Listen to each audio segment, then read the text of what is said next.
Hello! Hello, AOS fans! It's the Agents of Sigma. And today we're playing WARCROW. WARCROW Adventures. So I think this is the first game in a whole series of fantasy universe, a new fantasy universe by Corvus Belli.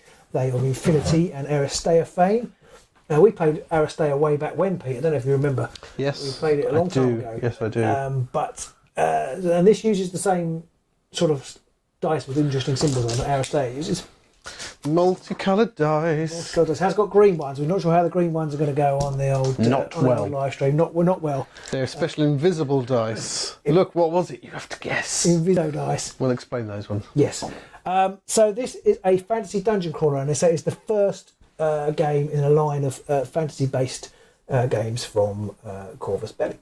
You don't get very many reality-based games these days, do you? I rolled a 6, I've got to go to work. Oh, rubbish. One, it's a bank holiday. Surely that would be a 6. One would be going to work and 6, yeah. You said 6, so I couldn't. Yeah, no, that's true. Yeah.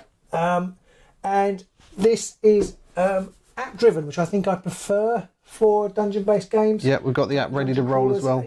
Take some of the work out of it, and you don't have to faff around with tables and charts and stuff like that. Exactly, I find, because like Warhammer Quest, we're not receiving enough video to maintain smooth streaming. Is that all right, Pete? Yeah, okay. Looks like it, but hopefully everyone can still see us okay, but do shout if you get any problems. Do shout and let us know. So, yes, what was I saying? I'm completely interrupted by a YouTube's message. This is app-based, so some of the decisions of what the monsters do. How would you know? How would you know? Yeah, stupid phone. That takes away the sort of computational stuff that you sometimes have to do. So we're in Warhammer Quest, and the other one we tried, Bardsung. Yeah, it's all kind of card-based AI, which is, it's okay, but I think app-based is the way to go for me. I think that suggests it's a progressive decision making. I think making. I think I do like that, and I know a lot of people won't like the app side of it, but I just think it just helps mean that everybody can take an equal part in the game without anybody having to be like the dungeon master, or anybody has to sit behind a screen and just. I think it's a really good way for companies to get new material for you or update stuff. Yeah, things aren't quite working. It's just much neater. And I think for Dungeon Crawler, I think it just gives you more options. A few things to say. Now, the Kickstarter has gone live already, and it is already funded. Mm-hmm. And I've got a bit of marketing stuff here. I'm just going to sort of. And I have put a link in the YouTube chat. Yeah, if you do want to check out the Kickstarter, there is a link down there. The whole purpose of the game is to be kind of narrative driven, so it's not competitive at all. It's meant to be fun. The story, it says in the CoreBox, it is 150,000 words long, so there's lots of story, and it works kind of like a lot of these games do. So you do a bit of dungeoneering or adventuring, and then you go back to the central city, which is called Hawthorne Point, and then there's various interactions you can do there to sort of level up and little side quests and things. One thing I really like about it, although you won't see that in this demo, is that each decision you make during the game, maybe not every decision, but decisions that you make during the game and in the kind of Hawthorne Point will kind of change how your influence is, and which kind of, if you kill somebody from a certain guild, then they're going to not stand you very in good stead later on in the game, or if you save somebody from that guild, then so it kind of builds up, so you get a different, depending on how your party plays and the decisions you make, you get a different path through the game, which I think is really quite neat, and again it's something that the app can really help with much more easily, I think, than tables and charts and things. Tables and chairs. You shouldn't use those No. So basically, it says here the game experience will be different with each match, but of course they always say that. But I'm hopeful. I'm hopeful that will be the case. The Kickstarter, as I said, it's already live. It's quite small. It only runs for 2 weeks, which is quite unusual, I think. And it only has 2 pledge levels. Yeah, so, which is nice, I think. Yeah, well, I think so too. I think so too. It does have some stretch goals, so it will add things as more people throw money at it. But I'm hopeful that, because I think with the Bartung one that we promoted, and then it kept adding things and adding things and adding things, and I don't, and you had to pay more and more and more. I don't think they'll do that. I could be wrong, but I don't think they'll do that. So you've got it's €120, which is obviously not cheap, but for the CoreBox, and then everything else that's unlocked on the Kickstarter. Now this will go to retail, but you won't get some of the extras that are unlocked on Kickstarter. That's fairly pretty much part of the cost. They for have Kickstarter. announced an expansion. It's all on the Kickstarter page. If there's an expansion, there's an extra €60, and you basically get a whole load of extra miniatures and extra stuff in the app, I'm guessing, and tokens and what have you. War Machine does already point out one thing, which is long-term support for an app would concern him a little, especially for a niche game. But I guess once something's on the App Store, they don't tend to disappear very quickly. No, I mean, I've been using some apps that haven't updated for years. Been around for a long time. Yeah, it's true. So I think they won't fold, and therefore I don't see why they would ever take their. They'd leave the app on there, even if they don't update it anymore. But that'd just be like buying a regular game, wouldn't it? Because nobody comes. I mean, I have literally had no employees of Games Workshop come around and update my game. No, that's true. In stream, no. ever. Anyway, no. Still hoping. So the CoreBox has 10 narrative missions, 34 miniatures, 200 cards. I don't know whether that's a good thing or a bad thing having that many. Lots of tokens and tiles and whatever, an app. And then you get 5 pre-assembled heroes, but I think there's already one unlocked on the Kickstarter, so I guess that'll be 6. Then I didn't print any more out, so I can't tell you what else is in there. So that's kind of basics, but so that's all on the page. You can check that out. The game is driven by these lovely dice. They're all D8s, so that's a good.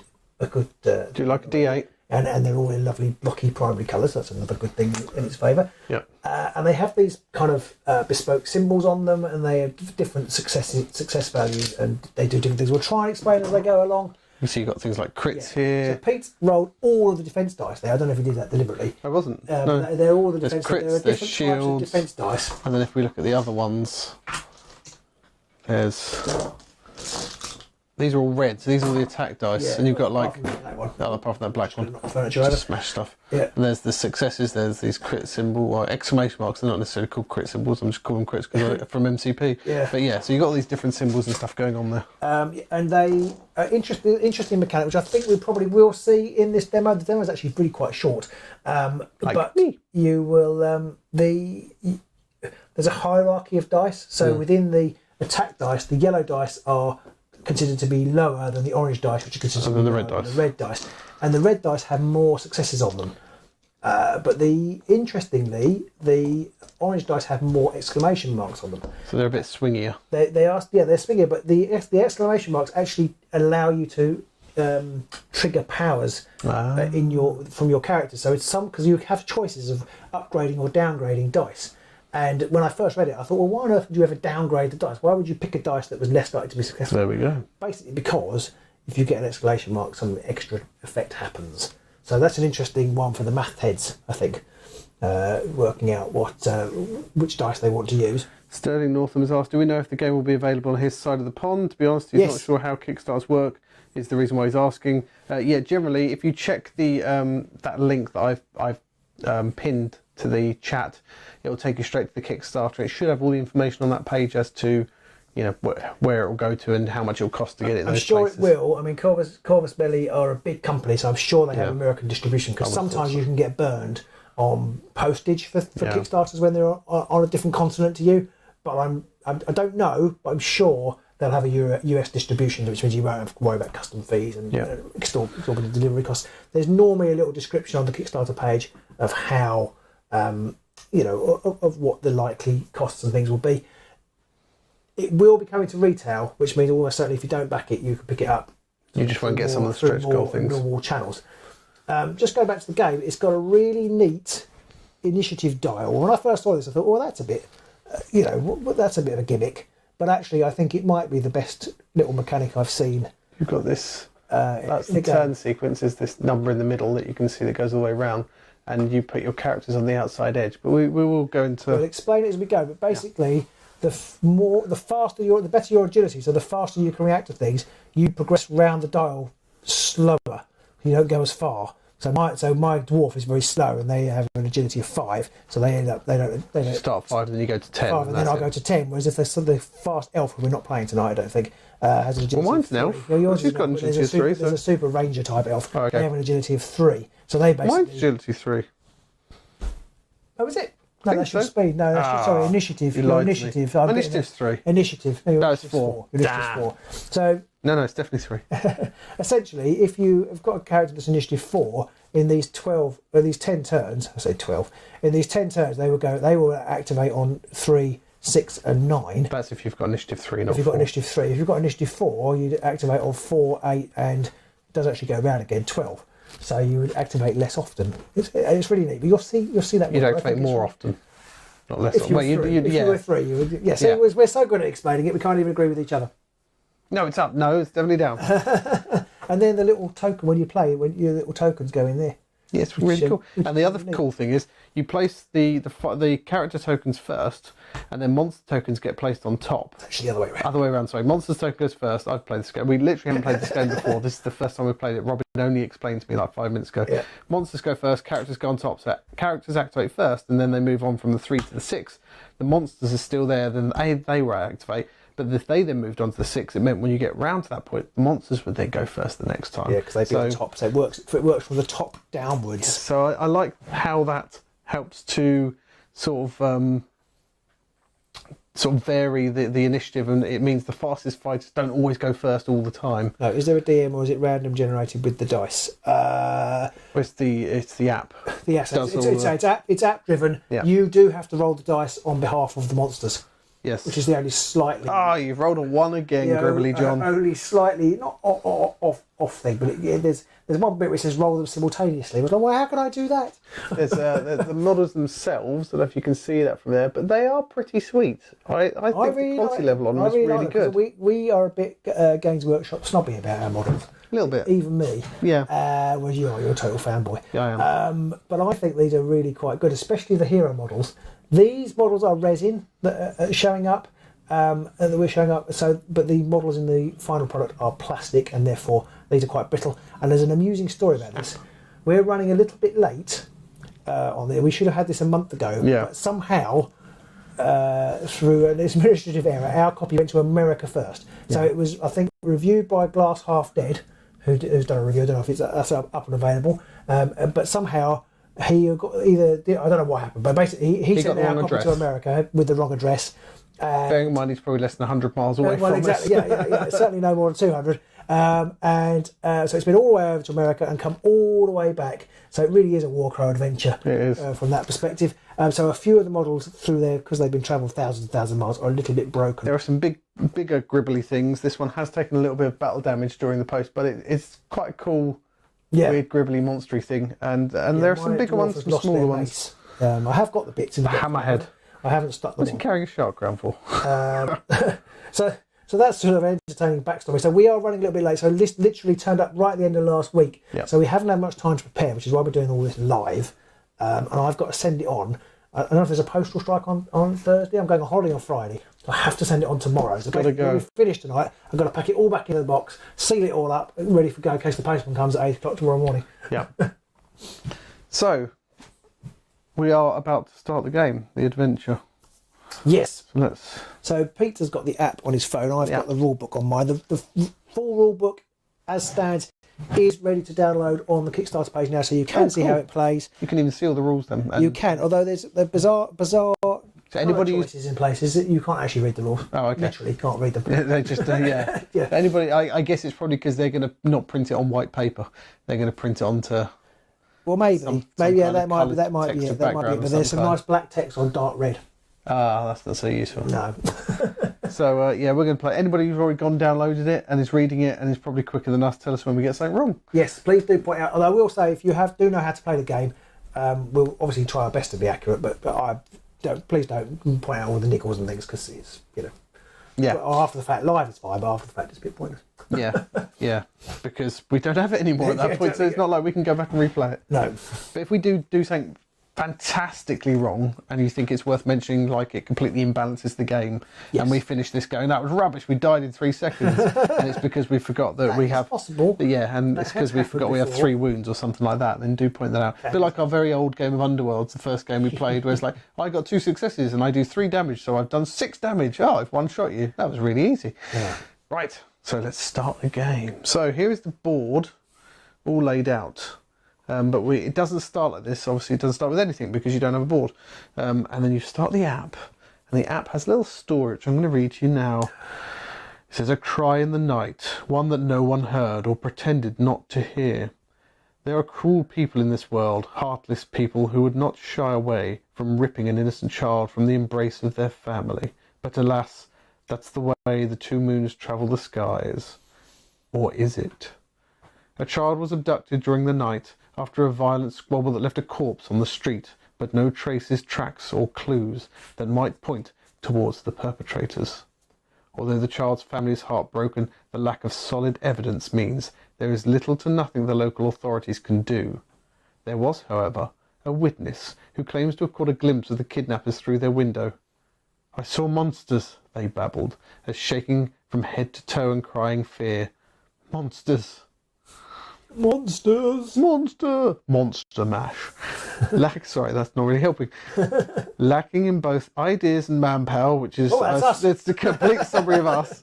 The council set out a call for adventurers who might investigate this heinous crime, offering a reward for the child's return. It seems you're the only party willing to answer that call, with only scant details from the local guards. You decide that the best course of action is to study the scene of the crime and maybe find evidence that the authorities may have missed. I started there because they put that they authorities and it's just a typo, so I'm going to have to tell them that. Upon arrival, you find a lone member of the Hawthorne Point Guard on watch, wearing a bleary-eyed expression of fatigue. No one has yet been to remove the body. The corpse lies nearby, a trail of blood smearing the cobbles beside it. What are you going to do? And then we start the game. Hello. And the game itself... Captain Daclus, what's that coming over the hill? It's a monster. I think we can predict monsters will be arriving. So then the app starts to show you what you've got to place. So it tells you you've got to put this tile down. It gives you a number, doesn't it? 103. It does. So we've already done this. So that 103 goes down there. It then tells you to place 403 here as indicated, which we've done. In fact, yep, that's 403. And then it says place the marker Hawthorne Point Guard as indicated. So that's the guard here. Did I get the right token with the right emblem? You did, yeah. Brilliant, okay. And then place the marker fight remains as indicated, which is that. Yeah, it's a dead body, basically. Yeah, fight remains. They could do some punctuation or some changing in the font or something to tell you that it means fight remains, because the sentence just reads place the marker fight remains as indicated, which is nonsense. Yeah. But if you know that fight remains is the name of it. I should say that the people making this, their first language is Italian and not English, yes. So that yeah. So it's still good. It's just it could do with some little icons just to maybe inform you of what the name of it is, but it still works. Once you realise what it's doing, it's easy to read. Place the marker chest 1 as indicated. Yeah. Deploy the characters in the 103 tile in the spaces adjacent to the fountain. Here's the fountain, and we have to go in one of these places. So we put them. I'm here, and Robin's there. Absolutely. This is a game for 2 to 4 players. There doesn't seem to be any way of saying how many how many fighters you've got playing. Yeah. So I'm hoping we haven't overpowered it or underpowered. Well, I'll be underpowered, won't it? Yeah. We'll have to see. So now it's time for us to start. So we have to put our cancel the initiative thing. Well, no, but when there's no enemies, so there's 2 different sort of board states. Yep. There's a when there's enemies on the table board state and when there isn't. Right. So we're in the when there isn't. So in this, we basically just take it in turns. Okay. We're just meant to this has got a black and white side on it. Coloured side, black and white side. Yeah. Not that you can see that. So you're just meant to flip it over. I guess with just the 2 of us, we can probably remember whether we've just been. Even we should. We've just been. I better go again. Monsters will arrive reasonably quickly. And you get these little tokens, which you use. These are the tokens. You get 3 of them, or at least I do. I've got 2 orange ones and a black one, and you place them on these charts that you get here for your characters, and you have to place them into these 3 spaces. Yes. Although again, you only do that when there's monsters. Yes. So when there aren't monsters, you can basically move, and moving when there aren't monsters means you can either just move anywhere within the tile you're in or the tile adjacent to you, and you can actually move twice if you take a run action, but we probably won't do that. Just start running around the crime scene. Oh my god! Oh my god! You can interact with things, so any of the things are next to you, and. Yeah, that's kind of it. One thing I didn't say is when you finish the round, you have to press on that. So you've got that round 1 up there. You basically hold that down, and it will turn to round 2. Okay. And as soon as monsters appear, so if I did my thing and it made a monster appear, that would immediately be the end of the round. Right. You wouldn't get to do something. Okay. So try and save the things you think might trigger monsters till everyone's done their stuff. Yes. So which makes sense. I believe there's a suggestion in the book. I can't remember because I started playing it briefly with my son. That suggests that the wizard should go and look at the number 2 if you want to excuse the expression. Yeah, I see. But we did that. I'm not telling you what's going to happen, but you don't have to do that. You are right next to the chest, so you could look at the chest. And I think in this stage we can choose who goes first. There's no initiative as such. Okay. So it's up to you. I can talk to the guard if you want. Yeah, let's have you talk to the guard. Okay, so I should talk to the guard. So I'm going to interact. And you just press it on the app again, and it'll just pop up on the screen what you want What to do I do? Do you want to interact with the Hawthorne Point Guard marker? Yes. No. The Hawthorne Point Guard rolls his eyes at you wearily. That was me. That was it. That's oh, I like it. Extra experience points for you. Yeah. So you now have an action. You can either bribe the guard for information, or you can do a charisma test. But you need a gold coin for bribing the guard for information. I haven't got any gold coins. I like the fact that we've got the guard have sent us here, and then we've gone to the guard who's watching that, and they're like, "No, you got to pay me to say anything." I try charming him. I don't know. I suspect being a dwarf that may not work very well, but I don't know. Charisma test. Okay. What is charisma? So charisma is the two hands. The two hands. Two yellow for you. Oh, I see. Thank you. Yes, 2 yellow. So everyone gets 2 yellow dice. So I'll press on the thing, see what it says. Throw the dice of successes and indicate the result in the table. We will have to see if it's enough to overcome the test.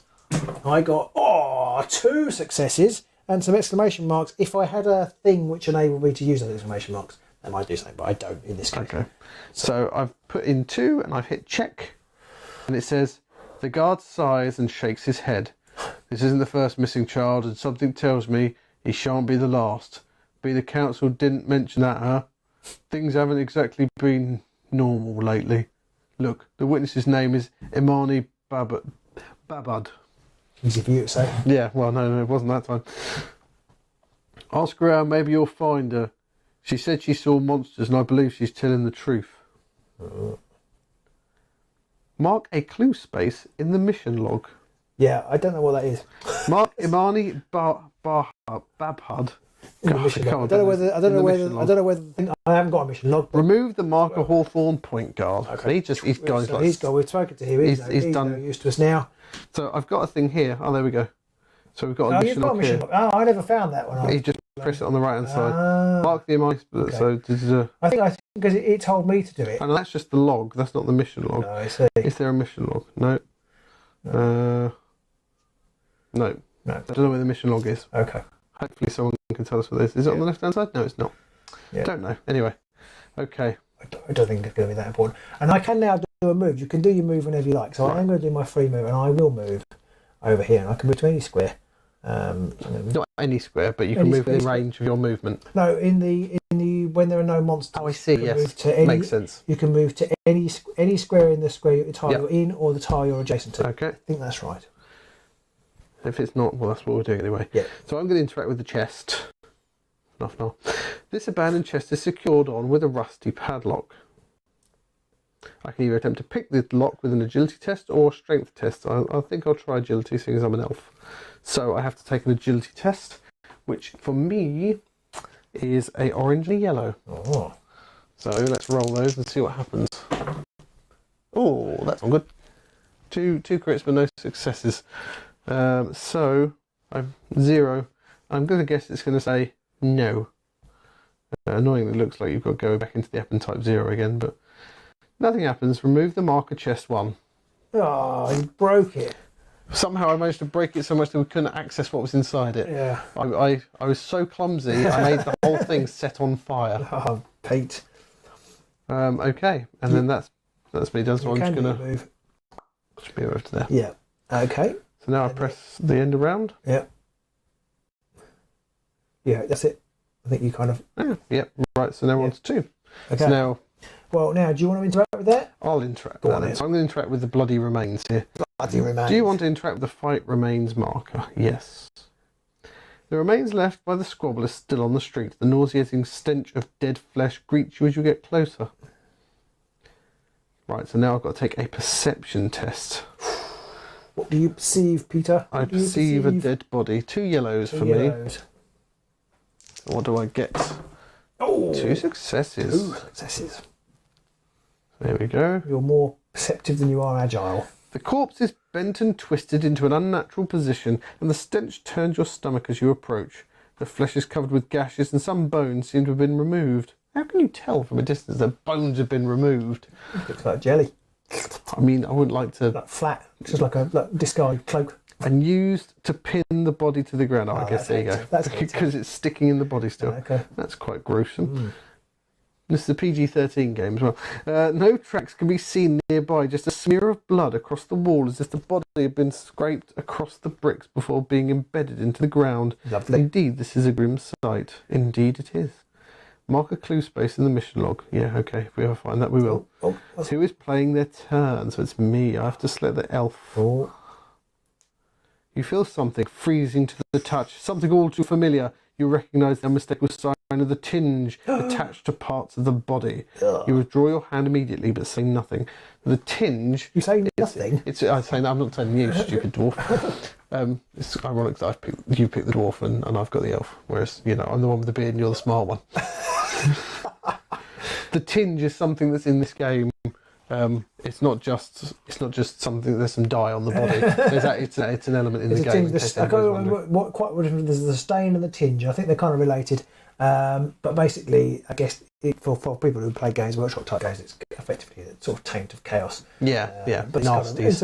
And the magician they have to be careful that they don't get too much tinge before any gruesomeness gets on them. Yeah, we all know what happens then when you get too much tinge on you.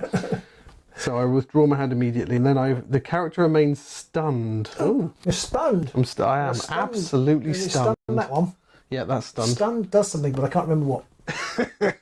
I think it says right at the end of the game. Now it's time to the rule book. Event markers. Right, now we're going to look at what stunned means and then tell you. If anybody has any questions about this game whilst we're playing, do shout them out in the chat and we will try and answer them. Anybody who's going over and looking at the Kickstarter, I think if you follow the link that we provided, that tells them that you came via us. So yes, that might help a little bit, might help us. And if you've got any in-game questions as we're going, or if we gloss over anything and you're like, I don't know what they did there, what happened then do let us know and we can right update at the end you. of the PDF. Robin is flipping to the end of his flipping PDF to find out. There's always a... Stunned. Characters remove one success from each roll you make. If you pass this one, you've got the key, I think. Little eye? Yeah. That is perception. If you pass the eye? Perception. The eye? That's what it says. Check at the end of your activation, you can remove the condition. Ah, okay. Cool. How do I pass it? You roll successes. How many do I need? One, I think. Okay. I'm going to go with one because it's not overly clear. And then we remove the fight mark remains. The marker fight remains. Okay. Marker fight remains. You realise that you are completely alone. I mean, that's not the first time I've realised that. So that, I think technically that's the end of your... I've still got stuff to read. Oh, I see. Sorry. I wasn't just me saying you realise you're completely alone. Okay. It's in here. You're in here. I'm just...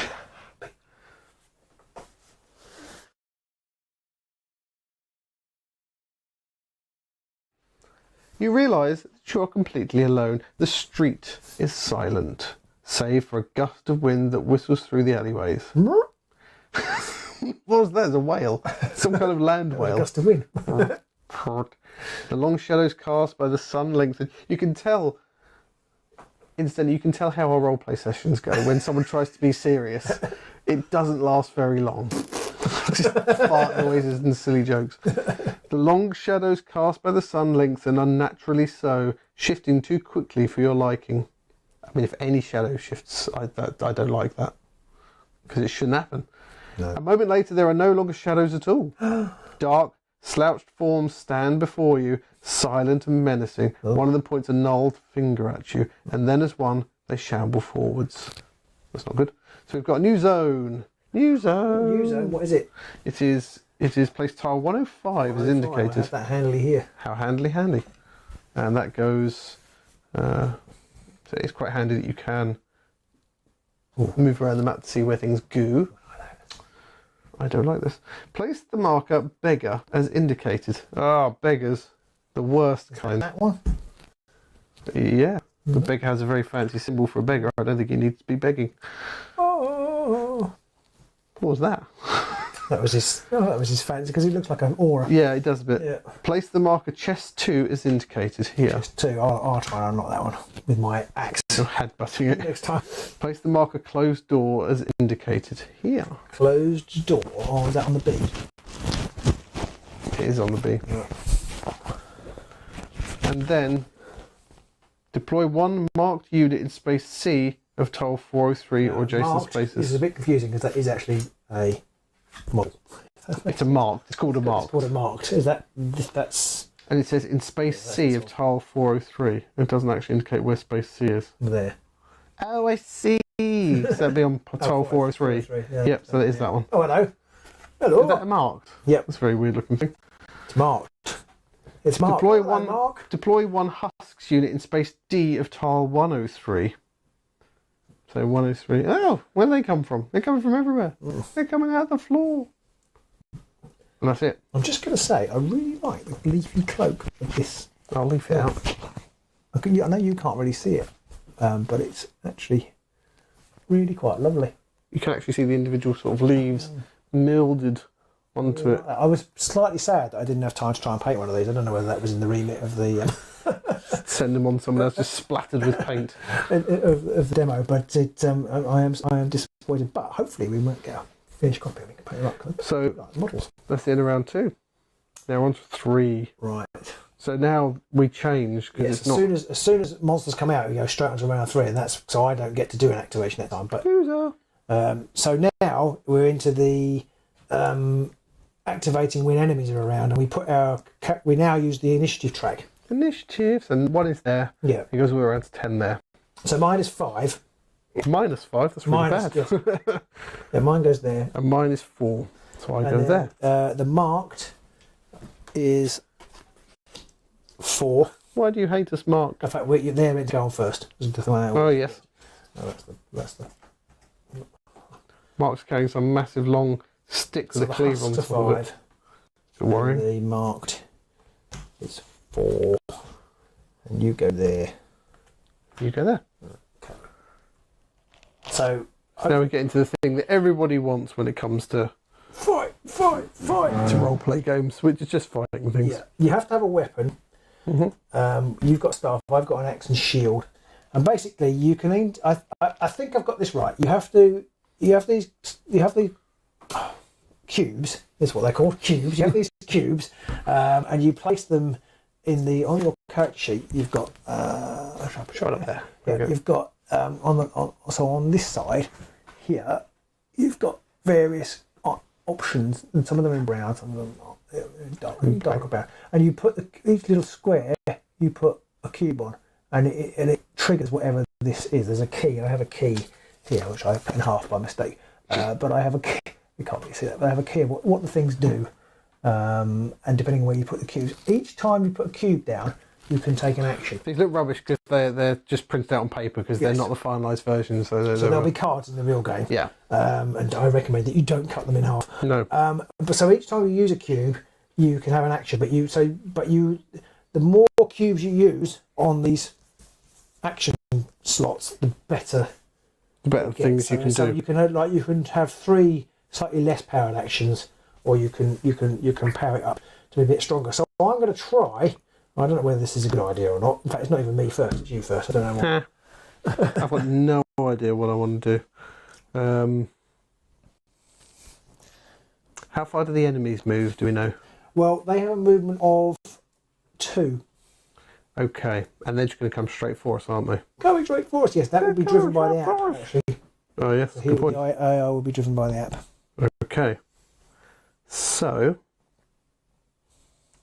I'm going to do this. So I'm going to put mine there. So one goes into a space that has nothing. The next one goes in space that enables me to place one Neuralin on a space within 1 to 5. So that's a little marker thing that I can place. And the last one where I've put my dark cube is on a space which says the dark energy cube placed on this space does not generate stain. So you don't do any. So I won't generate any stain. No. There's your little cube, your little Nari. And I can place it within 5. So I'm going to put it there because I figure if it's only got a move of 2, right, okay. it's probably going to come after me. And either way, I'm going to be. Actually, I'll place it there because then if it comes this way, it'll be next to this, and I can use that to do extra damage. Tactics already. I am. Yeah. I'm talking to the camera. The camera's not on me. The camera's on. I'm going to end up me saying it again. So is that is you done then? Is it? I guess I can move. No, you can move if you want to. Yes. I'll just move on to there. Okay. I've got my. You need to bear in mind that your staff only has a range of 2 to 3. 2 to 3, I think. So you just need to bear that in mind because if Yeah. things end up close to you, you can't hit them. So Yeah, good point. yeah. Lava game's on. Hello. Right. So now you've finished. So you move over to. So I was on 4, so I got 8. 8. Yeah. Very cool. There are things on my chart here which will enable me to move on 1 space, so which would mean that rather than moving all 4, I would just move 1, and I get another go much quicker. Yeah. Yes. I just realised when you finished your activation, you should have rolled a dice to see whether you lost your stuns. Oh, okay, yeah. So I need to roll 2 yellows. Yeah. So if you get a success. Let me have a roll on that one. Let's see. Can I get rid? Yay! 2 successes. Yeah. So I get rid of that, which is good because I didn't want to have that. No. Okay, so then it's I should have moved this round to 4 already. So 4 now. It's the marked's turn. So you need to activate Mark's the marked on the old app. Well, I don't have a thing. It's not on it. I think it's if you slide it over that way. Well, here we go. Mark. Yeah. Here we go. Mark. Behaviour. He says he's loutish. So distance 1. Target the highest vitality value, which I assume would be you because you are the closest thing. I'm standing right there. And then actions: 1 attack, add 1 success to their attack roll. What? The target of this unit's attack must downgrade their defense roll. Is it add 1 with an exclamation mark? No, just add an explosion success. Actions. Well, that's a bit rude. So what does Mark roll? So Mark rolls 1 orange dice. Okay, I'll roll it seeing as it's you, and you can roll them against me. Yeah, and I think I roll. I'm going to chest check what I roll just to make sure I get it right. And it does say that you have to downgrade your defense roll. What? God. The target of this unit's attack must downgrade their defense roll. Well, I'm going to roll the dice first to see if I can get anything, because if I don't, there's not even many points. Well, you're going to get 1 success, aren't you? I did. I'll get 2. Oh, you gib. See, the one time the dice are going to favour me is when it comes to killing my own teammates. Yeah, that's about right, that is. Okay. Attack. Interact.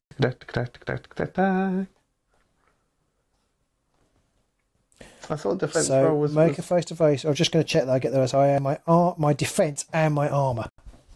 Where's your armour? So my armour is... I've got this. So I've got... Oh, right, you've got a special thing. Right, and then I also get my defence I don't get any defence. Oh, don't get into God. combat then. Which is defence, sorry? Defence is the middle one on the right. I get a black dice. The little mountain. So I basically have to downgrade the dice, and the dice degradation chart tells me that green is blue. So I basically roll 2 black dice. So we've got yellow, orange, red, and then blue. Is it blue, black, green? Is that the order of the dice, or is it black, blue, green? It's that is correct. No, you were right. Black is the lowest. So you have to downgrade. Yes, I've downgraded to black. Oh, they go that way, do they? Yeah, black is worse than blue, is worse than green. Oh, okay. Sorry, I need them the other way around. So there we go. So red's better than orange, is better than yellow. Yeah. Sorry. Yeah. People can't see what I'm talking about, but we'll just put them in a. Okay. So I have got. I don't think that's at all useful. 1 success? No, I don't think it is, because it's not filled in. This is one of the points I'm not sure of. I think you only count hollow ones, they're called, where they're not filled in. I think you only count them if it's your special ability, and mine is fighting. So I think... Do you need a filled in shield for that? I needed a filled in shield. Oh dear. So I think I've got 0. I don't... Hang on a minute. What's the mark done? Add... Oh, no, that's... no. I've got medium armour. Oh, your defence goal contains switch. If I get a hollow shield, I can add 1 shield to my roll. Hooray! So I do actually succeed. So you have these little... Probably should have said that. You have these little bits of equipment, and they're set up. They've explained in the book what you set up. So I've got an action shield, a company emblem. Once per round, I can reduce my initiative value by 1 until the end of my activation. Oh, I shall do that in a second. And then and this medium armour. So, and you also get a couple of skill things which take up energy. I can. Where do you think you're going? or I can make a wall with a face-to-face roll. I can gain the switch. Oh, if I get 2 exclamation marks, I can add 1 shield to my roll. 2 black exclamation marks. I've got that. You have? I'm going to do that. I think I have to use an energy to do that. I think. So what's that do? Basically, I can add another shield to my roll. So I get 2 shields to knock out the 2 successes. Just knock out the 2 successes? Yeah. So you take... I don't know if I think I'm going to have to turn that to its side, because I think I can only do that once. Once around? Yeah. Okay. Yeah. I think that's right. So I don't take any damage. Ha! Okay, so that's Mark done. Yeah. So Mark moves on to 8. So he moves on top of me. Yeah. Boo. And then it's over to your go. Yeah, well, I'm going to use my company 17 emblem. Once per round, I can reduce my value of my initiative by 1. So that'll put me down to there. Mm. So then when I go 5, you'll go up. I'll go to 9. Actually, you'll go to 9. Oh, eventually. Yeah, because he'll go to 10. Yeah, eventually I'll catch up. Yeah. So then I've got 2 cubes left. Yep. So I'm going to do something that involves hitting. Huh. I possibly shouldn't have just done what I did, because I'm going to use something which enabled me to get +1 initiative, and then I'd have gone to there and I'd have had an attack. So there's a little learning curve for you. I'm instead then going to put the 2 here into this one, which is my second one, which gives me the an extra success. Basically, for my attack roll, I can gain 1. I add 1 success, and then I'm going to attack, and I use 3. 3 orange. 3 orange. 3 orange.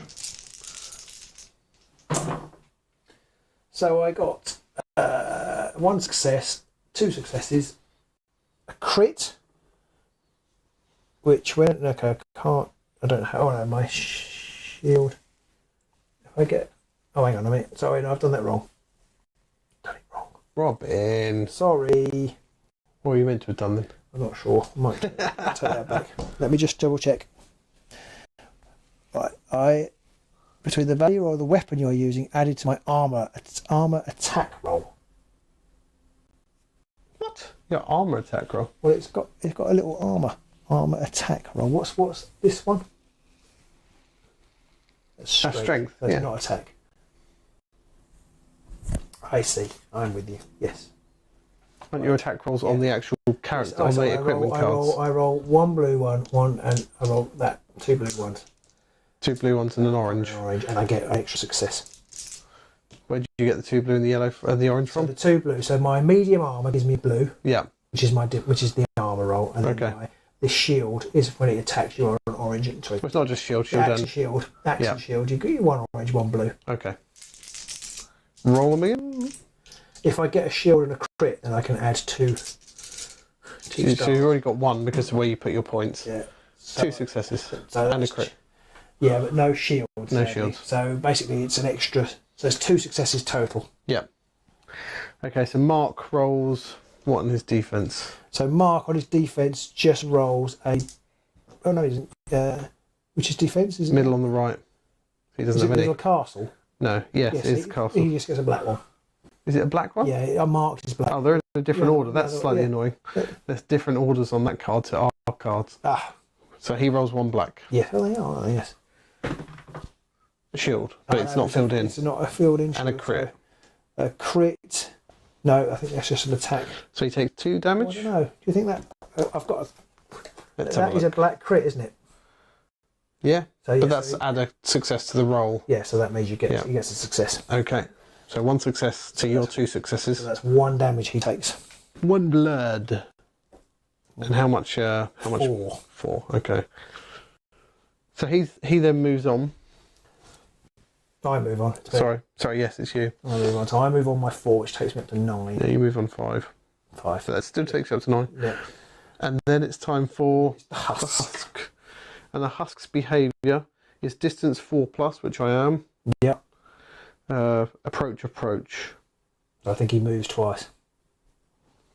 So how much is his movement? 1. 2. Oh, okay. So you moved 2. So 1, 2, 1, 2. So I'm going to put that there. Okay. I would have had I known where he was going to be. 1, 2, 1, 2. Hang on, he started there. So there'll be 1, 2, 1, 2. So you're right. 1, 2, 1, 2. Yeah.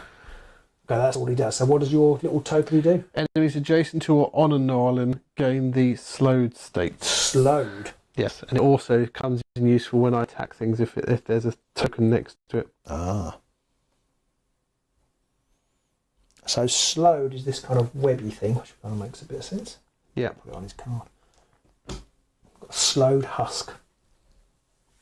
Slowed husk. So he doesn't do anything else. At the end of activation, apply stunned to all adjacent characters.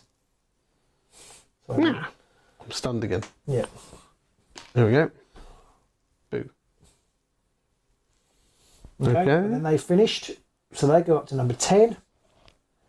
And they become Prime Minister for a week. the counter goes round and then it's back to the marked. Mark again. Yeah. Okay, so Mark's going to attack you again because his behaviour is a range of 1 is the highest. I've just realised it says here he rolls an orange dice and gets a success. What, Mark? Yeah. Okay, so he's going to attack you and he adds 1 to their attack roll. I think that must be what that means. So 1 orange dice. Yeah. Here we go, attacking you. Blah, blah, blah. It's just a crit. But he gets 1 success, He gets doesn't one he? success, but I roll. 1 eye roll. I've forgotten already. I get the armour. Which is a blue. Yeah. And was there anything else? Your defence one, don't you get a black? Oh yes, I get the black from the defence, that's right. 1 blue, 1 black. Oh no, you do have to downgrade. The target that uses attacks must downgrade their defence rolls. Okay, so it's two black. 2 black effectively. But if I get a shield, I get a hollow shield. No, nothing. Many crit. You got nothing. Many hollow crit and a couple of successful crits. So oh yeah. Yeah. Oh no, yeah, there's nothing. So 1 wound to you. No, because you didn't roll a shield. I'm just trying to, because here I've got black. If I get a shield and a hollow crit, I can add 2. Yeah, but you didn't get any shields. You just roll crits. Attacking, so that's no good anyway. Yeah. I don't even know how it works, but okay. So it's 2 damage. It's So yeah, I've got 4 wounds. Garver says that he can't wait to get his hands on this. He's a bit gutted. The prototype models aren't painted. Yeah. Yeah. I mean, if we had the time, mate, we'd paint them for you. But yeah, I'm not finishing them tomorrow morning. No. I don't know if you were here today. So I've got to send it off because we're behind schedule because it went off to America. We've got to send it off. So he then moves around 1, 2, 3, 4 to First thing in the morning. Yeah. And that's my go. Yes. Okay. Do something good. I have no idea what I'm doing. You can't attack this one though. Oh, because I can't cast spells unless I'm 2 to 3 away. Yeah. Okay. Oh dear. How do I do that then? I don't know. Are you 1, 2, 3? You can attack him as long as you can draw a line. I'm not sure. I think you can attack him. Can I move away and then attack? I don't know. I'm not sure. You can do a have you got a displace? I've got. I haven't put any cut things on my card yet. But the only displace I've got is if I can displace the target. I can't displace myself. Yeah, you displace the target then, I guess. But that would be as. So that says if I declare the cast spell action, you may displace your target. So does that mean I can shove him back before I cast a spell at him? If you declare yes. Okay. Cool. I'll do that then. I think I'm going to go yes. Just because it's convenient. So I'm going to put them on there. Now, my black token is not on a special tokeny thing. Oh, so you get a stain. So I get a stained. Or a tinge. I've tinged. It's never going to be funny. My tinged is stained. So I get this middle one here, which has both the book and an explosion rate, which means I can add a success to my wisdom rolls or my intelligence rolls, so that's no good. But I can displace the target when I declare the... so you're going to push it back to here? Yeah, I'll shove him back onto there. Okay. And I will attempt to cast a spell. So what does your little droidy thing do? Oh no, it's not a droid. It's not a droid. It looks like a Roomba. Norlin are small energy orbs that do not occupy space nor block line of sight. Enemies adjacent to or on one gain the slow state. Oh, okay. Well, what does slow do? I don't know. You gave him the token, but you didn't look. I was looking up slow. Characters and enemies at the end of your activation advance your initiative token 1 more position and remove this state. Okay, so they have to go there and then no. So 1 more position, yes, and then you take the token off, which is on the card. Right, well that makes sense. That's good. And then I'm going to attempt to cast a spell, which is range 2 to 3, which is 2 yellow, Before I do anything, I've got the Norlin Explosion, which is for making the roll of a cast. I think you have to put 1 energy on there. I think. Oh, is that what those are? Yeah, What all those things mean? That has a thing on it. I don't know. Let me have a look. We're just going to have a quick check because we've literally never played this game before. Clara says he knows he is number 9. Well, we're not a number. We are 3 men. But we're also number 6. Which means I guess we're 3 each. 1. Cost of the card in points. What does that mean? In points. What? Anybody who's watching this who has seen this before, do let us know if you know what we're missing out on here. I assume the points must be... So I don't know whether... the number of cubes you put on it? Well, I don't know, because this has to have a cube on it. Yeah. So I'm wondering whether I did it wrong. I don't know what cost of the card in points means. But none of yours have costs, apart from one that you haven't used. No, none of mine have a cost. The one bottom left does. Where? Oh, this one had this one. And that one. Well, it has a 1. Yeah. But I don't That's know. what this one has. Yeah, but you've got a cube there. That's what I'm saying. That's You it. definitely, to activate it, you definitely have to have a cube on. Yeah, that'll make sense. So but maybe you don't need that. I'm not sure what that means though. they're not an anatomy of the card. Well, it is. All it says is, whatever I just read out. 1. Cost of the card in points. Is that to buy them? So like buying abilities, Maybe. building your character? Yeah, maybe. Yeah. Can you do that? Maybe. I don't know. Not as far as I know, but maybe in the full game. It's obviously only the demo. Okay. If Okay, it doesn't mention it, we'll ignore it. Yeah, I'm not. I won't. I paid for it last time. I won't pay for it anymore because I'm feeling cheated. Before making the roll of a cast spell action, if the target is adjacent to a Narlin, remove your Narlin to add a orange or a yellow. So I'll get rid of that. I'll add an orange to my roll. So, and then I've got. Oh, that's for something else. So if I'm on one of these symbols, which one is it? Add a success to your roll. Remove 1 stain from yourself. And that's if I'm on. Where'd that symbol come from? What's that? A little black symbol. Well, I think I've decided that isn't the colour of the dice. That is literally if you roll a hollow success. Oh, okay, I see. Okay, so if I roll a hollow success, I can add a success to my roll and remove a stain from myself. So I want some hollow successes, or at least 1. Which I didn't get, but I got 3 successes and I got a crit, but none of my stuff keys off of a crit. So 3 successes. On to Musky Husky. 3. Yeah. He has no defence, Loser. so he just takes 3 damage, I guess. What's his wounds? 5. 5. Not anymore, no. Down to 3. He was easy. Okay, so now it's me. So when can I test to remove my thing again? Oh yeah, I have to... Activation. What happens with staggered again? You Do I have to can re-roll move. one? You have to... Oh. Or do I have to downgrade one? You remove 1 success. Okay, so I only did 2. You only did 2. Okay, you can move now if you want to. Yeah. You'll be next to the. I don't know whether that makes a difference. Not the husk, next to the thing. I'll be next to Mark. Yeah. Mind you, I can do my taunted, which means it'll attack me and not you. And when can I try and get rid of my thing? Okay, so I need to then take a roll on my perception. So it's 2 orange. Got success. Yeah. So I get rid of that. Good. Phew. Right. So now it's me. So I move round to Oh yeah, you. to 1. Oh, 8. Yeah, sorry, 12. So 2. You go before the mould. Okay. See, I can go down 1 again, and I'll end up on top of there. Mm. So it's me that's. I'm going to do that. I'm going to go down 1. So you can use your ability that just enables you to remove to reduce it by. Or I could use my energy to go up 1, and then I'll activate next turn. I don't know which is better, really.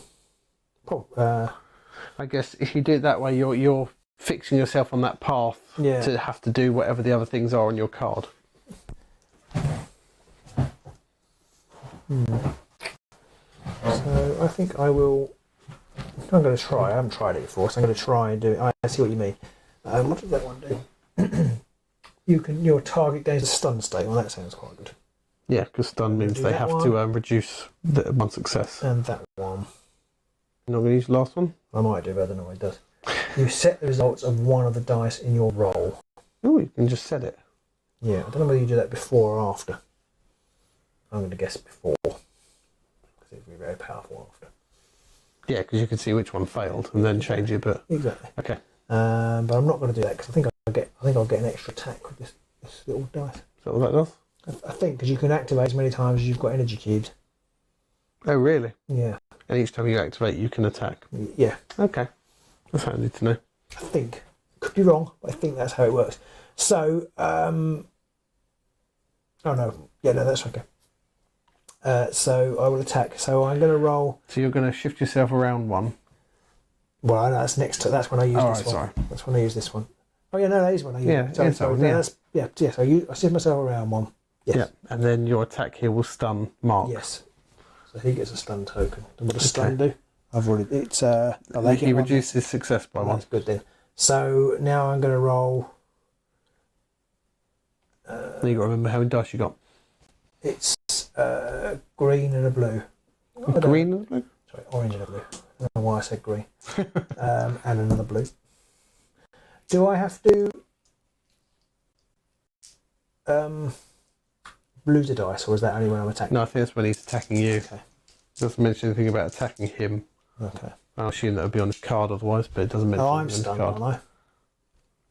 When? Because it could, as if you rolled a hollow crit. Yeah.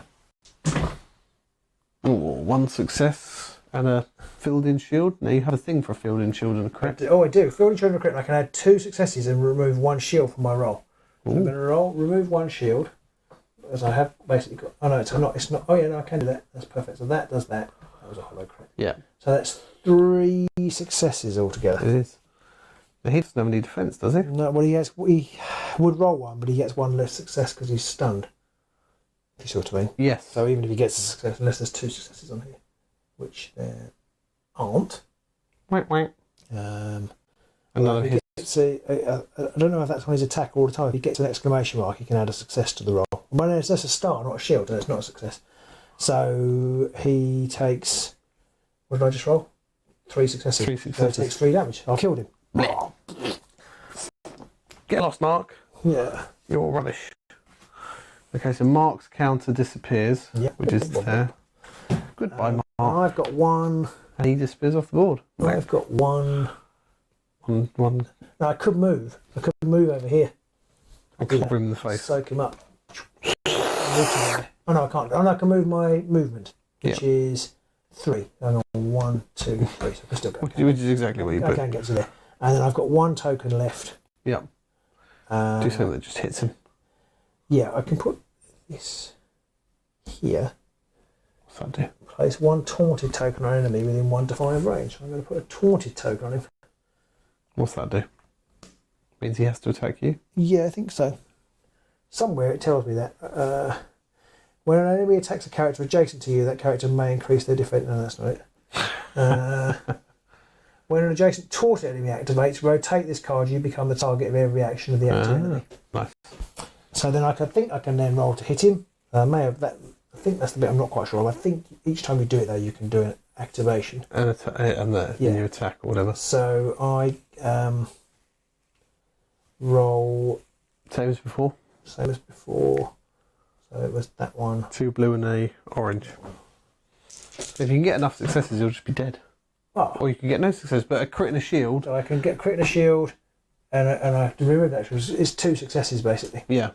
I think that's enough to kill him, isn't it? He gets no defense dice. No, it's not quite enough to kill him. Oh. Yes, no, that's his initiative. It is. He's dead. Hooray! He's dead. The elf and the dwarf come together to fight off the enemy. Bang, and he dies. Blah, blah, blah, blah, blah. Easy, easy, easy. So that's the end of the combat. Yeah. So now there are no enemies. So we're back to choosing Who does what? who does what.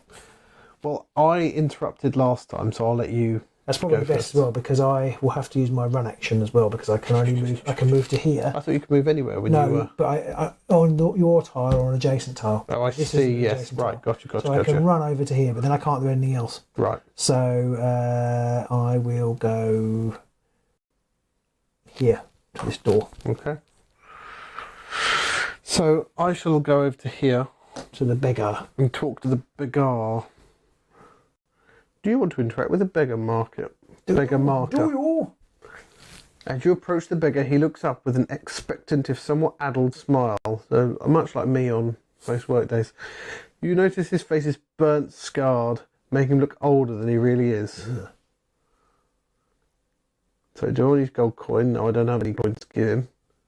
So, what it says? Yeah, I need to have gold coins. I don't have any, so I'm not going to give him any arms. Okay. With a thunderous boom, and the door behind you explodes into myriad pieces, and the building begins to crumble, debris toppling into the street. There are cries of alarm, and town folks flee in terror. Oh my god! Then comes another cry, a scream that no human throat could produce. From the dust. It doesn't sound like that because it's no human throat could produce it. That's a good point. No, but this, you see, I had surgery and I had my throat replaced with the turkeys. From the dust cloud, a smoking tendril shoots towards the beggar, arrow straight. What? It wraps around his ankle, yanking him upwards before dashing his skull violently against the wall. Ow! Dash it all! Against the wall. The tendrils sweep the floor with See the you, beggar's John. corpse. John's off. Bye, John. Hope you enjoyed it. Finally throwing him upwards with such force that the body lands on a nearby roof, Wow. where it gets caught in the guttering. Lovely. The tendrils retreat, and now you see its source. A large, It's got sauce. unnatural, raw sauce. Man's not hot. Unnatural creature steps from the rubble, its long gnarled body terminating in a cluster of tail-like tendrils, twitching and writhing, dripping with scarlet ichor, and hissing with smoke. The thing's head is eyeless, its skull divided in twain by a huge maw, gnashing hungrily with 3 rows of razor-sharp teeth. Oh. Doesn't sound good. Remove the marker, beggar. I wonder why. And where does he go? He's up on the roof. Remove the marker, closed door. Ah. There is no door anymore. Place the marker corpse as indicated. Well, it's meant to be a 2, but I don't think it matters. I think we know when it's corpse. Okay, I do have number 2 if you want a number 2. Place the event marker 1 in position 9 of the initiative tracker. Oh, the event marker 1. What's the event marker? Oh, it's the little. This one, isn't it? In position 9 is the initiative Position track. 9. Ooh. Deploy 1 Kiplex in the spaces closest to the special interaction marker. Closed door. Oh. Here, I guess. Did it take up all 4? Oh no, I didn't want you there. Yeah, I think it takes up all 4. And away! So, event turn 9. This event must be activated in turn 9. Are you already in this turn? No. So, now we're into more combats. Yeah. So I go to 4. And you go to 5, don't you? Yes. That's not you, is it? And this thing goes to 3. Where's your... Oh, sorry, on my card. It goes to 3, Pete. 3. Oh dear. Should we just do good old-fashioned role-playing cheating and just say, actually, I was there when I was talking to To the beggar. the beggar? Obviously, why would I stand there? It makes If you no like. sense. Well, it's one of Everyone the- obviously knew what I meant. It's one of those things. I wouldn't have blocked the doorway if I had known this massive thing. Because if I was standing here, it would have come in there. It's true. Yeah. So we'll pretend we did that. Yeah. Just so Pete has something to do. Yeah, pretty much. Right. It's wombat time. So Wombat. I've got to go first, haven't I? No, it goes first. Oh, God! Okay, it's got red dice for his attacks. Oh, dear. Do you want to use what the app says in case it says 1 to 4? What does that mean? Have a look. Kiplech I don't know what that means. behaviour. 1 to 4 distance, highest I vitality see. value. That's what it means. And I assume that you're the highest Oh, it's vitality. vitality. Well, actually, it might be you because I I'm know I didn't 4. take damage, did I, in the end? No, No. I'm So it 4 would and have you're been me, 6. So I assume vitality is hearts. So its actions are attack, attack. Add a success to its attack rolls. At the end of its activation, the Kiplech advances its initiative token by 4 positions instead of 3. So it. Characters within range 1 gain no movement points at the beginning of their activation and cannot perform the run action. That's Yeah. trapped. That's within range 1 to 2. Oh, okay, so you can move when there's combat in there, but not if you're trapped. Target of their attack must perform a willpower test. 2 successes. If they do not pass it, they gain frightened. I'm frightened. Okay. And that's within range 1 to 2, so that's me as well. Brilliant. Oh. Okay, so it attacks me twice and gets extra successes. Gets 1 success to its attack rolls. What? Right, so I've got to roll these because I'm attacking you. 2 red, is it? 2 successes, so 3 successes. 3 successes, brilliant. Okay. There's a crit. The crit doesn't do anything though, I presume, or does it? Apply stunned to the target. Oh, good. That reduces your successes by 1. On combat though. Yeah. Yes. So it's defence. So I can. You get a black. You get a black. Oh, I haven't got the -1, whatever it is though. Whatever that was last time. So I do roll my blue one. Is that right? The reduce a dice. yeah, normally you had to reduce the. I can't remember why that was now. It was because of Mark. Okay. I've got a shield and a crit, and the crit does nothing. What does shield crit do? That's nothing for Shield, your defense. it does me 1. So basically, I Yes. take 1 damage. But you had a shield crit thing here, but that's Yeah, for but I attacking. think that's for attacking. Yeah. Yeah, it must be for attacking. 'Cause you can't get any successes. Yeah. So you take 2 damage. Oh, did I get 2? Oh, did you do 3? I thought it was 3. Oh yeah, because you got +1, didn't you? Yeah. Yeah, so I take 2 damage. Oh, that's not. It does it again. Chompy chomp. You could actually kill me. Sorry, very you've got to see the effective. dice roll. So. Oh dear, 3 successes. Wow. That's 4 successes. Oh, I can gain. If I get 2. Did I get 2 crits last time? I don't remember. Okay. Let's say yes. Well, no, it's not. Okay. I did. I know because it's not a proper crit. So there's another shield. So there's another. There was 4 successes. Was there? Yeah. Okay, so that's 3. You're I'm down. very nearly dead. Oh dear. But that's his 2 attacks. Oh, good. At the end of this activation, the Kitplek advances its initiative token by 4 instead of 3. Okay. So it goes all the way up to 7. Okay, then it's you. Please kill it. Oh, yeah, I don't see that happening. I need another tainted or mucky counter or whatever it is because I'm going to use my black Okay. counter somewhere. I don't want it again. It's going to advance my initiative by 1. So I'm going to advance on by 1 before you. Mm-hmm. And then I can place 1 token within a range of 1 to 5. Oh yeah. Which is, where are my tokens? Is this what the Roombas? Oh, it's that one, sorry, yeah, the Roomba. Yeah. I'll put it on yours. Okay. There's a reason for that. I hate you. Because I don't like it. And then the last one is, before making a cast spell roll, I can draw the line of sight to your target and you may upgrade your roll for each space it covers that has a Gnarling in it. So I can cast through that and I can upgrade my spell Yeah, roll. I think you can cast through me because it's massive. So I think you basically cast. Yeah. No, so yeah. I don't know. I assume you can cast through character spaces. Yeah, I'm not sure. There is a line of sight rule. I'm not sure if this was here. I'm not sure you could, but it's large as well. I think it doesn't block line of sight. I think large things, small things don't block line of sight. Oh, okay. Large thing. So we'll say that Yeah, I because think otherwise it's it'll be dead. definitely the case. So I get 2 yellows, but I can upgrade those to 2 oranges. So I'll do that. Please do. And get rid of those ones off the board. And now I've also got the thing where I can, before making the roll of a cast action spell, if the target is adjacent to a Gnarling, I can remove it and add an orange or a yellow. So I can then remove it as well. Ooh. And add an orange again, so 3 orange. Ooh. And with this I shall annihilate it. Oh, 2 damage. 2 damage. But for every success I can remove a mucky muck from me, so I'll get rid of both those. Right, and okay, its defence is a green. Oh no, that's if I roll a hollow one, a hollow Defense success. is a green. Okay. Oh, that's not a success, is it? No, it's not. You rolled a crit and a hollow. No, it Do either of them doesn't- do anything? No.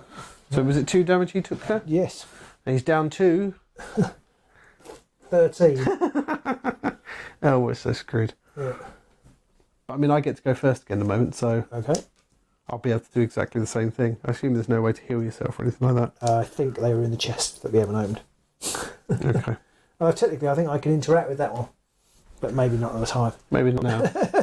So we go around to 5, and I go first again. So I could, okay. Oh, you jumped on top of me. Okay. so I could theoretically do exactly the same thing again, couldn't I? Do it. Hello. Do it. I'm just trying to see what else I've got here. What other things do. I'm going to do it in a different order this time. I'm going to put it this way around. Alright. So it shoves me on one again. And because I've put the Dark Energy Cube in this place, it doesn't create a stain. The next one means I can upgrade one or downgrade one of my dice. Of your yes. So basically, Pete is putting the blocks in different icons to do different things. Yeah, on the board here. Yeah. I guess in the rule book there's an example of what these look like. Yes, there so is. people can go and check out towards the the end. I website. think you've got printed card, I believe. So this middle symbol here means I can upgrade or downgrade one of my dice, so from a yellow to an orange. And this last one means I can place a null and thing what's it. But then I'll use it straight away to give me an orange. So I've effectively got 2 orange and a yellow. Okay, and you can set a dice. No, you can upgrade a dice. Yeah, so 2 orange and a yellow. How much more Just as a fun fact, one of the fundamental rules is you can't roll more than 3 dice at the same time. Or 2 successes and a hollow success. A hollow success means I can remove one of the dirty things from me. A success. Oh yeah, and a success. So 3 successes. So he gets one green. One green dice. Don't roll double. No, don't roll double shot. I rolled double shield. Oh dear. Right, and then it's that's me done. So then it rotates around to you. People with colour blindness, or it's not colour blindness anymore, is it? But is it not? No, it's what's it called? I can't remember. But basically, it's got a little G and a little B on the cover. Oh yeah, so blue and green. Yeah. I guess people are blue, green. Yeah. Whatever it is, if it's not colourblind, then. I'm not sure what it's called. Do the others have anything? Yes, they have yellows and O's for orange and stuff. I've only just noticed that. Yeah, that's quite cool. Yeah. They're very small though. For those of us. For blue, the black doesn't have anything. No. Well, the Y is almost impossible. The Y actually just looks like part of the shape of the dice. Well, that's what I was wondering. To start with, I thought it was just textures on the dice, but I can see it now. It's quite cool. Yeah. Right. So it's me. Do it in. I'm not sure I'm going to be able to. So it's taken 3 damage. That's down to 12 wounds left. Okay. Do whatever it means. That means you just move one step on. Going to do that. Step on. And I can stun it as well, I think. Please do that. Yeah, I'm going to stun it. And do I want 2 attacks, or am I just going to go for a set of dice? What's the... kind of feels like you want 2 attacks.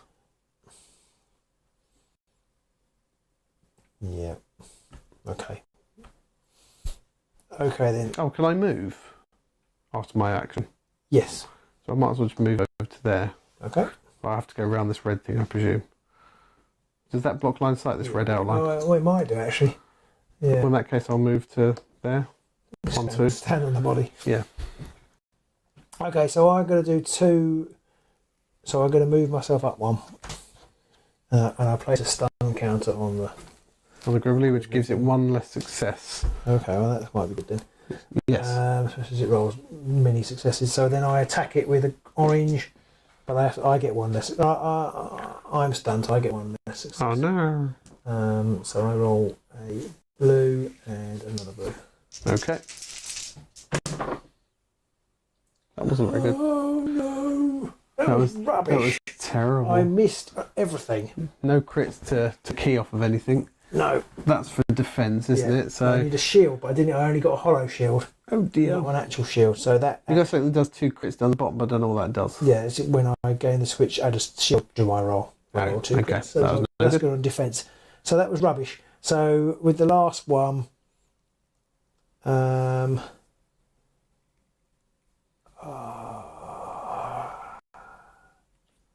I guess you could just put it on that one there, which has a blank, which means you won't do anything. yeah, I think you have to fill them both. Oh, okay. So I think I literally won't do anything. So you won't even attack? Or Yeah, I won't even attack. unless you put it on one of the bottom ones, but they'll move you on another spot. Yeah, so actually I should have put it in there and fixed one of the dice, because then I could have, because this is basically useless, so I don't want to move myself on. Yeah. Again. Yeah. So actually I should have put it on there to give myself a fixed device. Right. Learning, we're all learning. Lessons learned. Yeah. Okay. So then it moves around to 0.6, and it's you again. Yeah, okay, so... Smashes it in. So So I could this time. Oh no, because I can still do that. So I'll do that. I'll put one in there. I'm basically going to do the same thing, but I am going to do all three in the same one. Okay. So I'll put it on again, one. So I can assume you can only stun once. Yes. Okay. Yes, so that's a bit pointless actually, isn't it? But I've got to do How much else you can do, really? I've got to do that. So, well, I could go down here. What does that one do? It gives me presumably gives me an extra crit. I can add 1 crit to my roll. That's not good because you've got nothing that really helps. No. Well, it helps with the if I get I only need a shield then to Gain anything. to gain the two successes. And I also can displace myself, which I don't know whether that's useful or not. It'll just come after you, I guess. In this game, or I can do this one, which plays a taunt token. Well, I don't really want a taunt token, on, frankly. Yeah, great big whip smash. You know, I can play football. Displace a taunted enemy in a way that the range between you two is reduced by 1. Well, I can see why that would be useful if you weren't nearly dead. If it was attacking you. Yeah. So I will stick with this one then. Yeah. Yeah. So it's. I guess you might be able to set one of the dice to a crit shield. Yeah, that's a good idea. So you got 2 blues and an orange. Set the dice to a crit shield, and I'll roll these 2. Well, can you? Yeah. Oh no. You've rolled 3 now. Yeah, I roll because I set 1 dice. I roll 3 dice. Yeah, but you can't roll 3 dice and then set one of them, can you? Just put that there. Oh, okay. Sorry, I missed that. Down. So what did you roll? You haven't rolled anything yet. You're rubbish. Rubbish roll. So that's 2 successes. Yeah. And he rolls 1 green. Yeah, but he's stunned. And he's stunned, so he loses 1 success. He loses 1 success, so that's 2 damage. 2 damage. Easy, easy, easy. He's taken 5. Taken 5. That's you. Oh God, I can't think of anything other than what I just did to do again. Really. Some sort of healing would be nice. I don't know if I have any healing. Okay. Is anybody watching out there? It's very quiet in the chat. There are 6 people watching. Hello, 6 of you watching. Hopefully this is all making sense and it's actually easy to understand for the most part. It's hard because we've got these things here that you can't really easily sort of show off on the screen. It doesn't make good viewing. No, I'm afraid it might not, but hopefully we're explaining it well enough. I might as well do what I did before. Okay. So I'm going to move on 1 space. Oh, yeah. So we can at least both get another go at the thing in a minute. Yeah. I get to upgrade or downgrade 1 dice, so I will upgrade 1 to an orange. So it'll be an orange and a yellow attack. And I'll place a gnarl in, which I will then use during my cast roll to add another orange. Oh, I get to roll, see whether I'm not stunned. Oh, you do? I need a perception roll. Perception roll, which is an orange and a yellow. Perception. Ooh, yeah, you are very perceptive. Oh, I needed to. Did you? Oh, no, actually, no. I completely forgot to do the fear thing. Oh, what's that? Basically, but the target of their attack must perform a willpower test. If they do not pass it, they gain it frightened. Willpower is the bottom right one, so you need 2 orange. Yeah.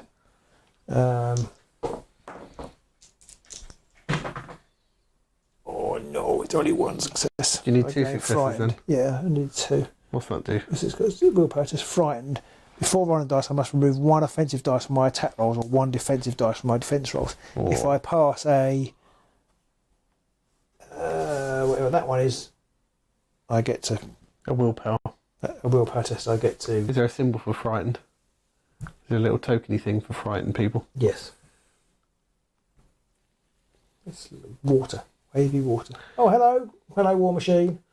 War Machine. War Machine. Right, so it's my go. I've pretty much done the same things before. I've shifted myself on 1.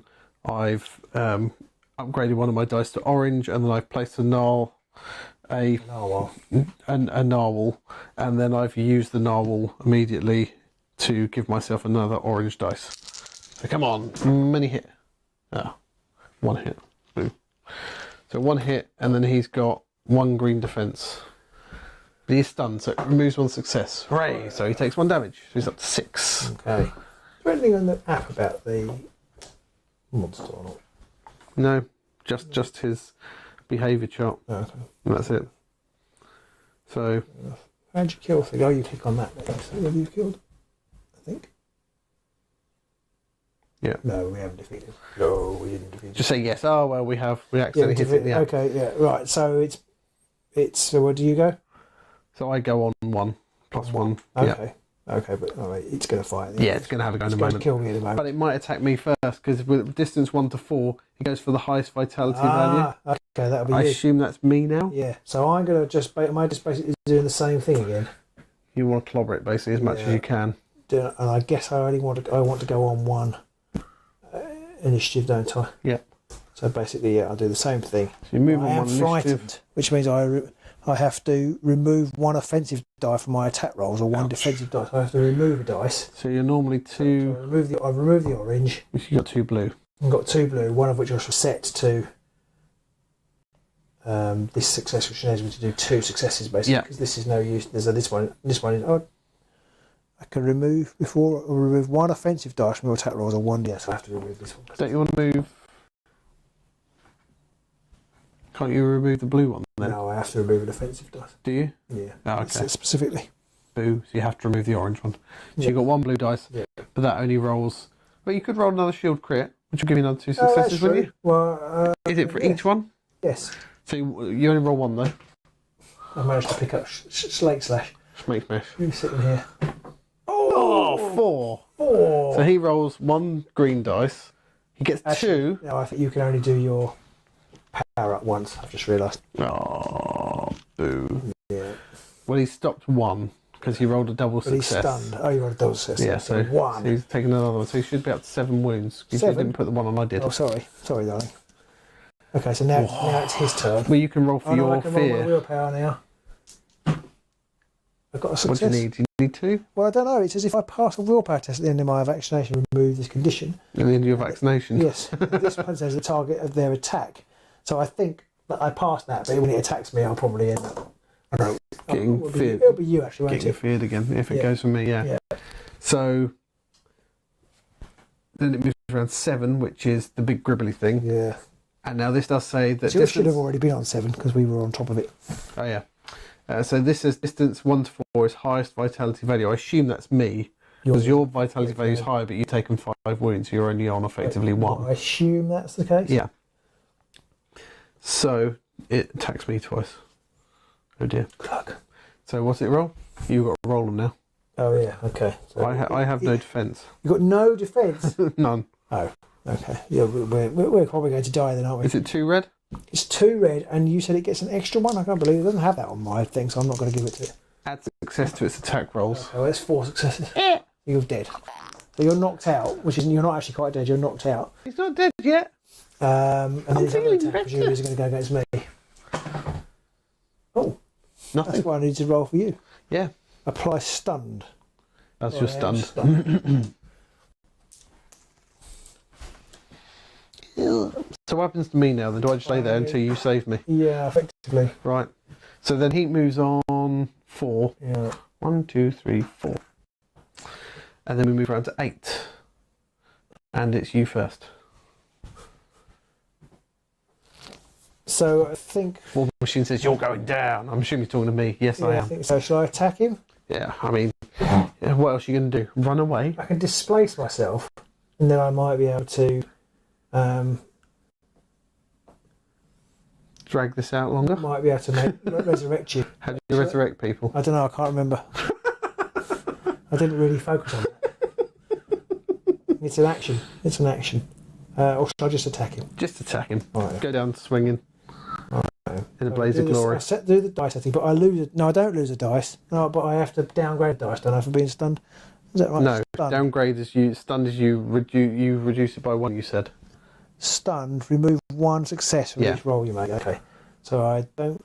So put the red dice back. Okay, so I get to set a dice. Yeah, so you've So got. I set a blue one. And you've got a orange and a blue left. And a blue left. You've got at least 2 successes so far. There's pointless rolling this one. If I set a dice. So I get 3 successes. Yep. Now, did we roll for the creature's stunned? We should have done that, shouldn't we? Yes, we should have. So what does he roll? It's the perception, the eyes. He hasn't got any. So they just stay stunned or they just lose at the end of the round?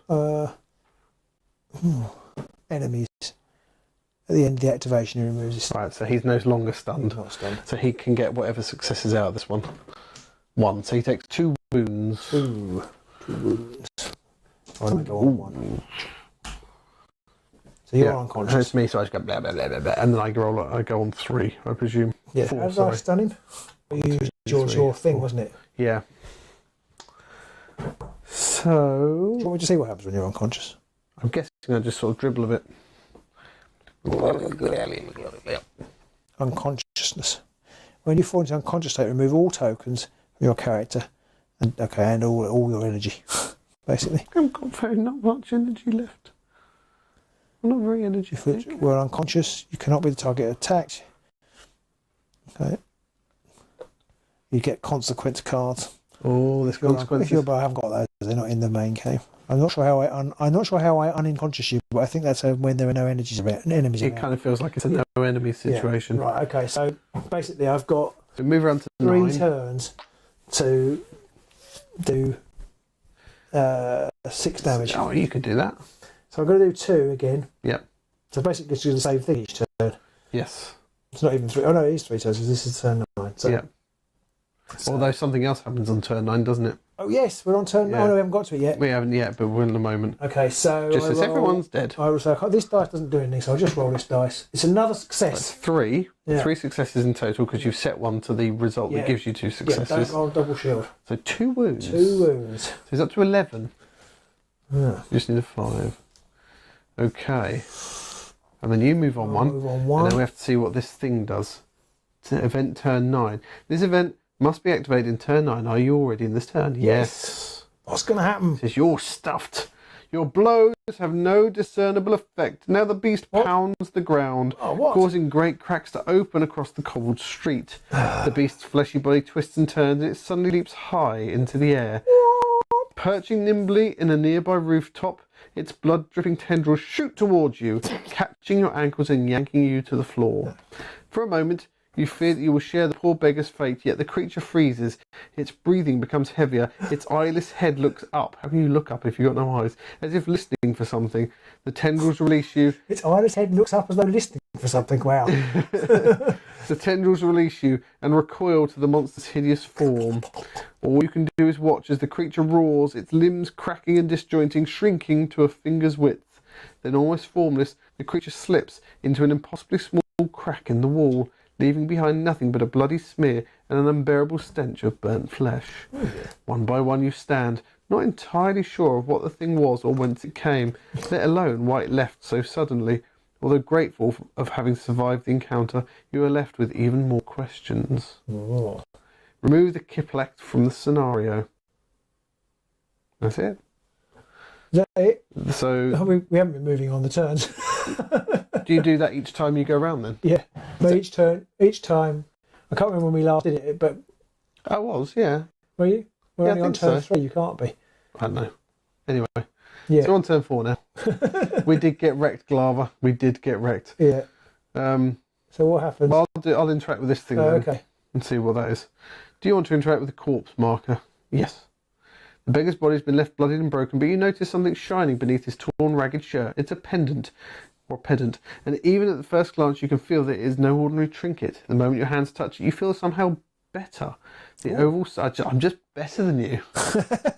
The oval stone set within the pendant's centre casts a timid glow like that of a faraway star. Ooh. Perhaps the alchemist or blacksmith might know something more about this strange pendant. Ooh. You obtain the object Hadip necklace. Oh. Remove the marker corpse. You've got a Hadip necklace. Your exertions start to take their toll and fatigue wears at you.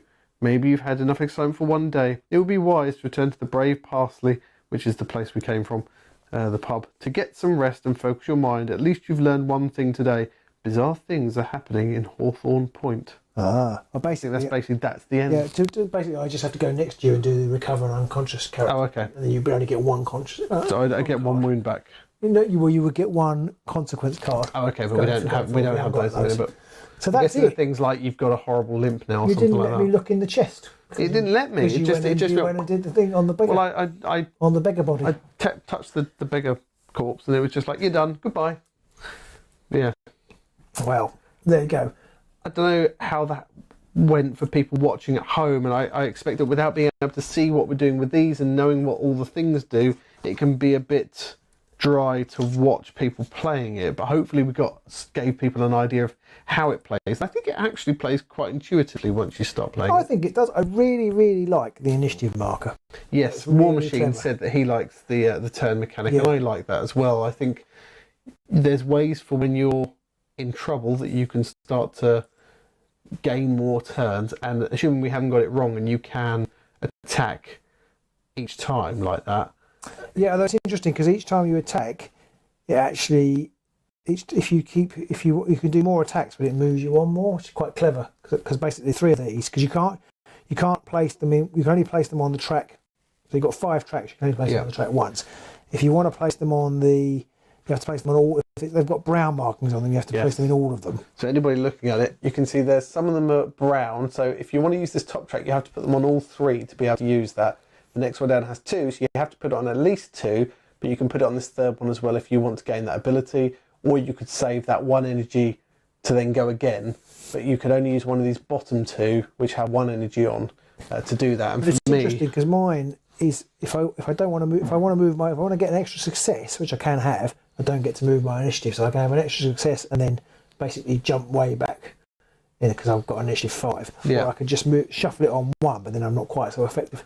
It's quite clever. I don't know whether when I was placing my narwhals and then using them to gain dice and then exploderating them, whether that was allowed. I think that's okay because you basically, the way you're meant to do it is each time you put a cube in, you activate it straight away. Yeah. So 1 would move me on initiative. Yeah. The next one would place the narwhal. Yeah. The next one after that would say before making a cast spell, draw the line of sight and upgrade my roll for each space it covers that has a narwhal in it. Oh, okay. But then afterwards it says before making the roll of a cast spell action, so that's before making the roll. So you could use that to boost it and then use that to explodorate it. So, yeah. But I feel like that's like desperate times, desperate measures kind of scenario. Well, You've got other utilities that you could use as well. I think if you're fighting lots of slightly weaker opponents, my being able to move people about and draw them towards me is quite good. But against that thing, it was would be certain death. I feel like you're not meant to succeed there in this little demo. I think you're probably not. It's quite a cool model, and I think that the Glava game says also something only. I think Play Infinity on the channel. Play Infinity on the channel. Now Play Infinity on the channel. I see. Sorry, yeah, my brain's going, what? Well, I'd love to. War Machine says the problem is we weren't ready for action. It's true. It's fine. How many games have we played of this? This is basically, I played half a game with my son. And then I did a walkthrough of the app so I knew what was coming. And I literally got here, set up the studio for streaming, and then Robin quickly ran through it all with me. So that is how quickly you can get to grips with the mechanics in the game. There are some bits where there are a few points we were playing where we were like, does that do this? Well, we'll play for that for now. Well, one of the good things about co-op games is that you can kind of get away with that a bit more, because as long as you're having a good time. It's like when we were putting stuff and we're like, oh, we didn't really mean to be there, let's just move around a bit because that makes a bit more sense and it's a bit more heroic. I really like that. I think the mechanics are fairly quick and easy. I completely forgot to use my wall. I don't know what I could have done, but I could have used your wall. Yeah, if I make a face-to-face roll, if I get 2 crits, I can add a shield to my roll. What's a face-to-face roll? When you're rolling off a bit. Oh, I see. Okay, right. I don't think I think the monster only hit me a couple of times before it flattened me in the first. I was going to say, it almost did I think its first round of attacks did 5 wounds on you. It was like, I'm just lucky to be alive. Yeah. But that's fun. So that is WARCROW Adventures. It's available on Kickstarter now. As I said, the link is below, in the comments below. And it's only a tiny demo because there's like many more, but I can't remember how many it says now. It says there are 10 narrative missions, and it doesn't actually tell me how many boards there are here. I think it does on the Kickstarter page how many of these boards you get. It's that classic thing as well that in general going around and doing this stuff goes very quickly. The minute you trigger monsters and there's a punch up going on, it's like, oh, action kicking in.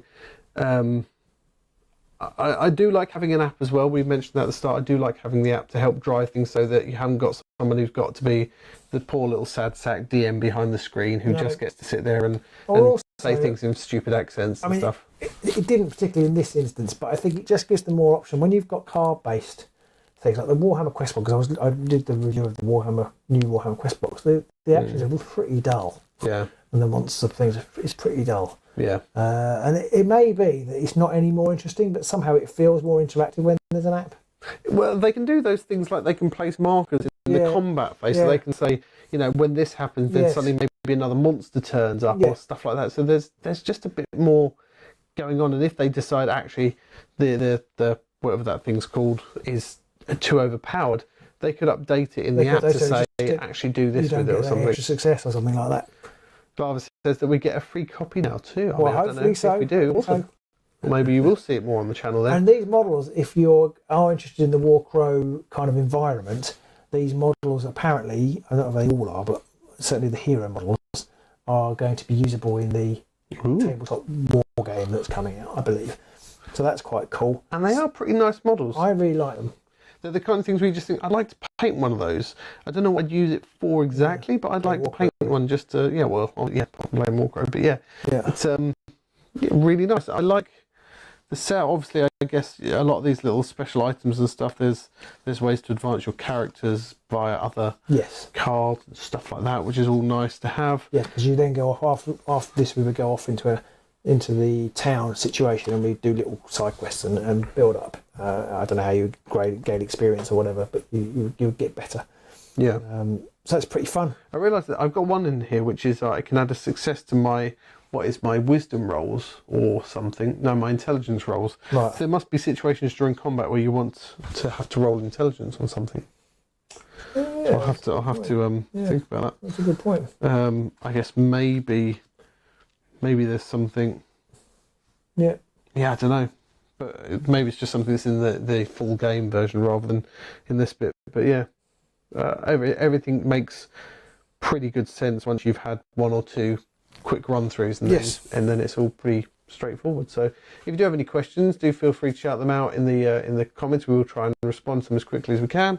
And do follow the link that's pinned at the top of this to go and check out WARCROW Adventures. Absolutely. I'm just going to go a quick rundown of things I really like about it, which the miniatures, the initiative track, I think, are the two main things that I really like. I love the idea of the initiative track. I could see if I was going to go build a game now, I'd be like, how can I get that into my game? Yeah, well, I was saying to Pete before we started playing, if I was role playing now, I would build one of these for the role playing thing, because initiative is always handled badly. Because as soon as you try and put any sort of level of granularity in it, it normally grinds to a halt. Trying to remember who goes where. I guess there are probably apps that control it now. It's probably better. I haven't GM'd for about 20 years. But back this in is my just day, really simple and visual and really easy for everybody to understand. And like you say, to manipulate, you can say, well, when you get to this point on the map, something's going to happen. Yeah, and it just helps with the timing. Yeah, there's no real downside to this for me. I think if you're into these kind of board game, dungeon crawler type deals with a little bit of role playing that involves being a bit investigating and looking around without having to go maybe into the really nitty gritty role play side of it with silly voices and pretending that you're actually a dwarf who's 300 years old or whatever, and that you actually have to pretend that you really hate the other person in the group who's an elf. I mean, we find it quite natural to do that, but without having to get to that bit of it, I think this would be a really good game, and it was pretty quick to set up. So I have to say I've passed up the opportunity to play review Bardsong, the full finished version, because when we played that demo, I know it was on Tabletop Simulator. We were possibly a bit unlucky, but it was very clunky in comparison to this. Yeah, I don't know whether that was because my dice turned up in that game. Well, and we never got past like the first room, and we got like ambushed, and other people turned up and were attacking us, and we just had it. We were a bit unlucky, but didn't that use D20s? I think it did. Yeah, so I think that in itself, I quite like. The older I get, the more I like bespoke dice in things because it just we were almost dead set against yeah, them it was. It in just the early days. gives you a bit of variation, and I think this is a little bit confusing when you first start playing. It reduces table lookup because if you have D6, you end up having to look at tables. Yeah. This removes that. Yeah, because you just like want it. You can very quickly see. The only thing it's not very clear in the rule book what the Hollow crits are. I think they could do is being spelt out a little bit better. I guess it's just one of those things that somebody's going to have an ability which on a hollow crit does something. Yeah, I think so, but I think there's some rule, but I can't find it again. Oh, okay. It says if you're doing it on your specialist thing, which is in my case is strength, and yours is probably the spellcasting type thing, intelligence. Hollow crits count as successes. But I'm sure I read that, but could not find it again. But I guess if you've played more of their games, you probably know how it works. But I think these dice basically are used in Aristea and Infinity. I completely missed my Master Spellcraft thing, which is at the beginning of your activation, you have one Dark Energy Cube available. My something rolls, I'm not even sure what that symbol is. It looks like a swirly thing. Gain the switch ability. And on a crit, I can add a shield or a success to my roll. Ooh. So, I mean, the shield's no good to me, but a success would be quite handy. But I don't know what that symbol is. I haven't seen that symbol or anything else. There we go. That's my magic resistance. Magic resistance. Not that anything I think in the demo attacks magic resistance. So there we go. Infinity is D20 based. Ah, okay, fair enough. It's rubbish. No. I mean, D20 does look a bit of a D20 every now and then. But so they don't use these in Infinity, but I'm sure they use these in Aristea. I was pretty sure they did, but they might be D6s in Aristea. But I remember them using all different colours, at least. Yes. So I remember getting very confused. Yes. But I think it's worse in a competitive game because it kind of matters more. Yes. Whereas here, if you get it wrong, you're either doing yourself a favour or doing everyone in. Doing yourself in, or everyone in. Everybody gets a disservice, whereas when you're doing it... it's competitive. It's like, oh, do I want 2 orange or do I want 2 reds? Or is 1 orange and 1 red going to be better? Because the reds have more this, but the orange have more that. So yeah, it's... exactly. Any kind of cooperative system like this, it's always immediately slightly more relaxed. Yeah. And it doesn't have to be that relaxed. It just depends on how good you are reading through the rules. But as we say, we've only played like one game of this through, so I think we did all right. Brilliant. We survived. Yeah, we're just about. Yeah. Well, just about as good enough in my books. Okay. Well, thanks for watching, and we'll hopefully. Thank you to Corvus Belli for sending us this. If we do get a final copy, then perhaps we'll bring it back. Yeah. And have a look. I'm definitely going to paint some of the models. Ooh. Yeah, that'd be nice. So we'll see you soon on the Age of Sigmar.